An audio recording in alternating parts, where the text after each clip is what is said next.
Hello friends, ABC में आपका स्वागत है। और आज हम बहुत ही इम्पोर्टेंट टॉपिक डिस्कस करेंगे जो कि रिलेटेड रहेगा इंडियन इलेक्ट्रिसिटी रूल 1956।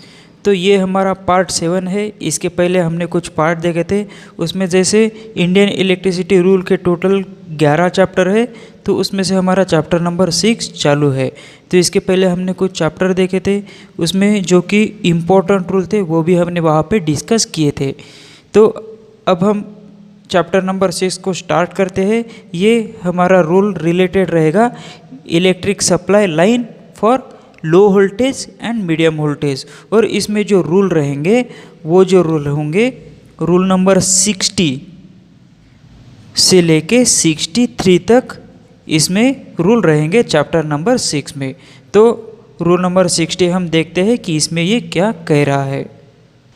जैसे कि इलेक्ट्रिक सप्लाई लो वोल्टेज का है या फिर इलेक्ट्रिक सप्लाई मीडियम वोल्टेज का है, तो उसका इंसुलेशन रेजिस्टेंस चेक करना चाहिए। उसका जो है इंसुलेशन रेजिस्टेंस चेक करना चाहिए। अब ये इंसुलेशन रेजिस्टेंस मतलब क्या, जैसे हमने देखा था इसके पहले कि ये एक हमारा कंडक्टर है, एक हमारा ये केबल है इस तरह से। तो ये केबल है, तो केबल के अंदर एक कंडक्टर रहेगा, सिंगल कंडक्टर। हम इसको स्कैनिंग करते हैं तो यहाँ पे कंडक्टर दिखेगा। तो कंडक्टर के ऊपर एक पीवीसी का इंसुलेशन दिया होता है। तो जब भी हम इस कंडक्टर से सपोज मान लेते हैं कि कोई करंट फ्लो हो रहा है, तो हम उस कंडक्टर को ऐसे पकड़ भी लेंगे तो इंसुलेशन होने के वजह से हमें शॉक नहीं लगेगा। क्यों? क्योंकि इसका जो इंसुलेशन है वो करंट को अपोज करेगा, करंट को रजिस्ट करेगा। तो इसीलिए हम बोलते हैं कि इंसुलेशन का भी कुछ रजिस्टेंस होता है। लेकिन कुछ लीकेज करंट जो है, कुछ लीकेज करंट इस कंडक्टर के बाहर आएगा, लेकिन वो एकदम ही माइनर रहेगा, एकदम ही लो क्वांटिटी पे रहेगा, जिससे कि हम इसको हाथ भी लगाते हैं तो हमें वो पता नहीं चलेगा कि उसमें लीकेज करंट आ रहा है।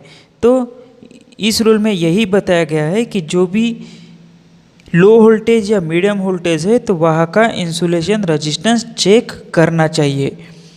तो अगर कोई कंज्यूमर है, उसको उसके प्रीमाइसेस का लोड बढ़ाना है या फिर उसके प्रीमाइसेस में उसको मेंटेनेंस करना है और इसी तरह कोई भी उसको काम है, तो इसके लिए वो मेन लाइन जो एनर्जी मीटर के पास जो सप्लाई गया, तो उसका जो मेन लाइन अगर वो बंद कर देता है, तो बंद कर देने के बाद अगर उसको फिर से सप्लाई चालू करना है, मतलब इलेक्ट्रिक का सप्लाई एनर्जी मीटर से बंद कर दिया, बंद करने के बाद उसने अपने घर का मेंटेनेंस कर लिया, उसका जो कोई काम रुका हुआ था वो कंप्लीट कर लिया इलेक्ट्रिसिटी के रिलेटेड। अब उसका काम कंप्लीट होने के बाद उसको फिर से मेन लाइन चालू करना है, तो वो डायरेक्टली चालू नहीं कर सकता।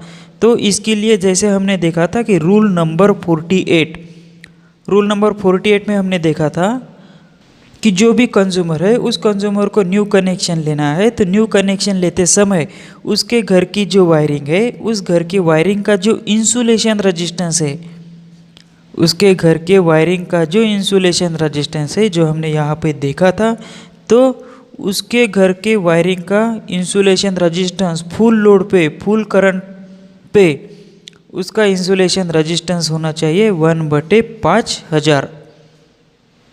तो ये रूल नंबर 48 के अनुसार था। अब रूल नंबर 60 है, तो 60 में भी यही बता रहा है कि अगर मेन लाइन बंद करने के बाद हम रिटर्न से चालू करते हैं, तो उस समय भी 48 के तरह उस कंज्यूमर के प्रीमाइसेस का इंसुलेशन रेजिस्टेंस टेस्ट लेना चाहिए उसके घर के वायरिंग का। और वो जो इंसुलेशन रेजिस्टेंस होगा वो 1/5000 से ज़्यादा नहीं होना चाहिए। इसी को ही हम स्टैंडर्ड लैंग्वेज में लिखे तो 0.02 एम्पियर, मतलब इसी को ही हम बोल सकते हैं 2 मिली एम्पियर। इसी को ही हम इस तरह से भी लिख सकते हैं 2 × 10⁻³ तो इससे ज़्यादा इंसुलेशन रेजिस्टेंस नहीं होना चाहिए। इंसुलेशन रेजिस्टेंस मतलब जो लीकेज करंट है, इंसुलेशन रेजिस्टेंस टेस्ट करने के बाद इसका जो लीकेज करंट है, वो लीकेज करंट इससे ज़्यादा नहीं होना चाहिए। 1/5000 से ज़्यादा लीकेज करंट उसके वायरिंग का नहीं होना चाहिए। अगर टेस्टिंग करने के बाद उस कंज्यूमर के प्रीमाइसेस का लीकेज करंट हमें इससे ज़्यादा मिलता है, 1/5000 से ज़्यादा मिलता है, तो वहाँ पे सप्लाई चालू नहीं करें। यही रूल नंबर 60 हमें बताता है। तो लीकेज करंट को समझने के लिए हमने एक एग्जाम्पल भी लिया था पिछले क्लास में। हम इसको एक बार यहाँ पे भी देख लेते हैं कि जैसे मान लेते हैं कि किसी लोड का जो करंट है, फुल लोड करंट है, वो है हमारा 15 एम्पियर। 15 एम्पियर किसी लोड का फुल लोड करंट है। तो अब हमें यहाँ का लीकेज करंट निकालना है। तो हमें अभी देखा था कि लीकेज करंट इससे ज़्यादा नहीं होना चाहिए, 1/5000 से ज़्यादा लीकेज करंट नहीं होना चाहिए। ये करंट है, इसलिए इसका लीकेज करंट का यूनिट एम्पियर में आ जाएगा। तो इसके लिए एक फार्मूला था हमारे पास, लीकेज करंट बराबर 1/5000 इंटू फुल लोड करंट।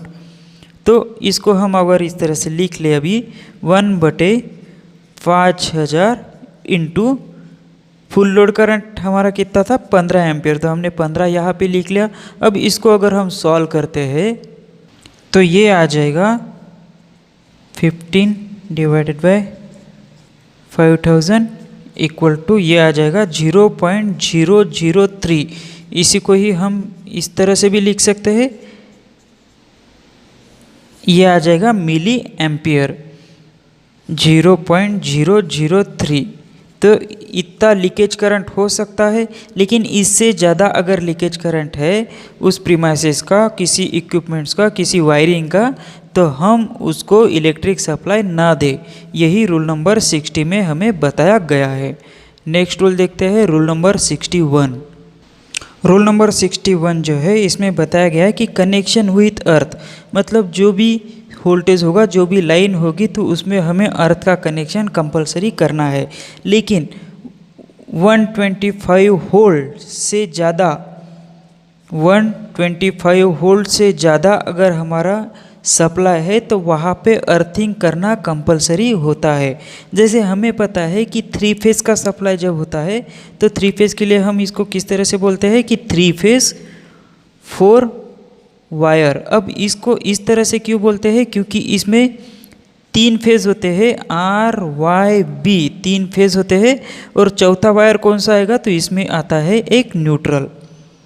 उसी तरह से सिंगल फेज़ के रिलेटेड अगर हम कहें तो इसमें एक फेज़ आता है और एक, मतलब सिंगल फेज़ में 3 वायर आते हैं। अब 3 वायर कौन से आते हैं, तो एक आता है फेज़ का, एक आता है न्यूट्रल का, और एक आता है अर्थिंग का।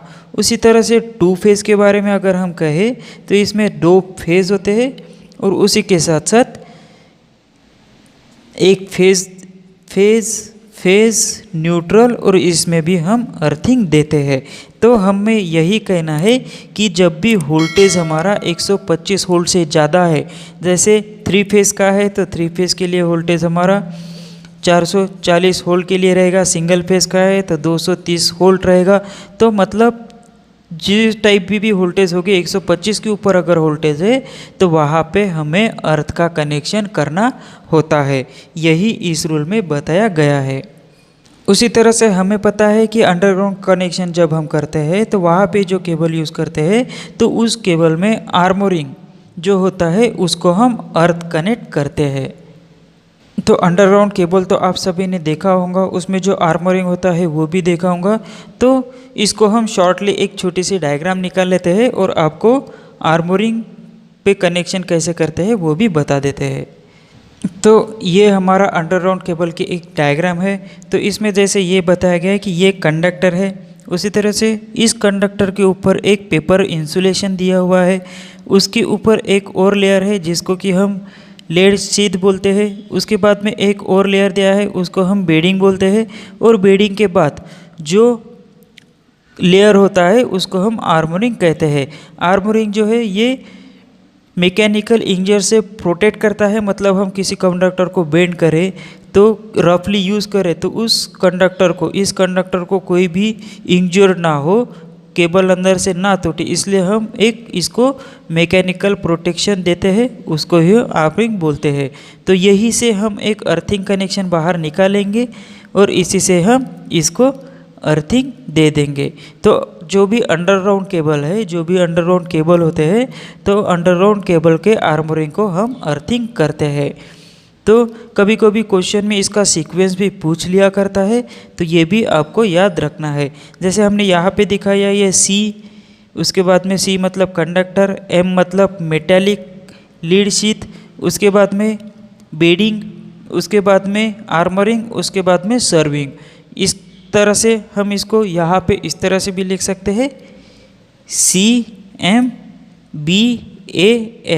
तो ये सीक्वेंस को भी याद रखें, तो इस कंडक्टर के जो लेयर है उस लेयर का सीक्वेंस भी हम याद रख सकते हैं।